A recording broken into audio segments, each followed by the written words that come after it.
All right, so we just learned about capitalism. Now let's learn about communism. But before we get there, let's first talk about why communism started. Well, remember that capitalism, the main goal of capitalism is to make money, right? And because of that, what ended up happening is that the factory owners, the owners of these factories, started becoming really, really rich. And instead, the workers, which you see right here, the little children and the women and the children and the men working, started becoming poorer and poorer despite their long working hours and their unsafe working conditions. And what we ended up seeing during the Industrial Revolution is that people started getting really angry at these conditions. They weren't happy with how they were working, and they weren't happy that their business owners were becoming rich and rich, and instead they were still remaining poor, and some of them even becoming poorer than they actually were. So let me ask you this for a second before we move on. What would you want to do if you were a factory worker back then? Would you want to stay in that factory conditions and continue working as you were? Or would you protest to have better conditions and join a communist movement? So let me tell you a little bit about this communist movement so you could understand what a lot of working men people did during that time. They joined the communist movement, which was started by Karl Marx. And let's learn about this in 1 minute. All right, so what is communism? Let's first break down the word.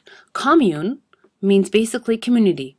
And ism, like we learned before, is a system of beliefs. So the belief in community, not like capitalism where the belief was in money. Here, the main goal is community.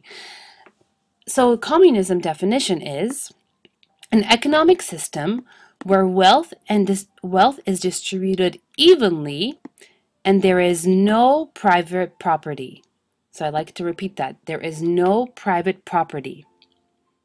The people own everything and there is no competition. What this basically means, what this basically means is that there's no longer private property where one or two people can control everything. Instead, everyone gets the resources equally and evenly. Okay, so now let's go on to understand a little bit more about why this started. Well, like we were saying before, because of capitalism, people were becoming really rich, a few people, and the rest of the society was becoming really poor. Now, Karl Marx, he was a German journalist of this time, and he introduced the world to this idea of, it's a radical type of socialism called Marxism or communism. And he wrote this book called Communist Manifesto. But what he basically said that society has always been divided between the haves, which are the rich people, which he called the bourgeoisie, the upper middle class, the people who had a lot of money, and the have-nots, which these are the people who don't have anything. They're the working class, or this word he called proletariat. You might want to write these words down. The bourgeoisie are the rich people, the upper middle class, and the proletariat, who are the have-nots. And he said that in this world, in the capitalistic world, the haves are taking advantage of the have-nots. The rich people are taking advantage of the poor people. And he also said that the Industrial Revolution and capitalism made this class difference worse. And he said the richer will get richer, the poor is getting poorer. So what should people do? The have-nots should fight. The have-nots. Let's go back to that slide for one moment. The have-nots should fight back and the people should own the means of production.